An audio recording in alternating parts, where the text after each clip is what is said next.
дафтари Созмони амният ва ҳамкорӣ дар Аврупо дар Душанбе ба милисаҳои тоҷик дурбинҳои махсусе тақдим кардааст, ки он дар либос насб карда мешавад.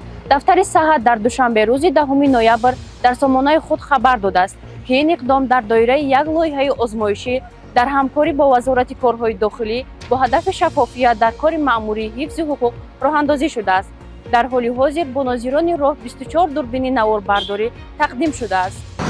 бо ин дурбин ё камераҳое, ки дар бадан насб карда мешаванд, фаъолияти кормандони бозрасии давлати автомобилӣ ё суҳбату муносибати онҳо бо шаҳрвандон сабт мегардад.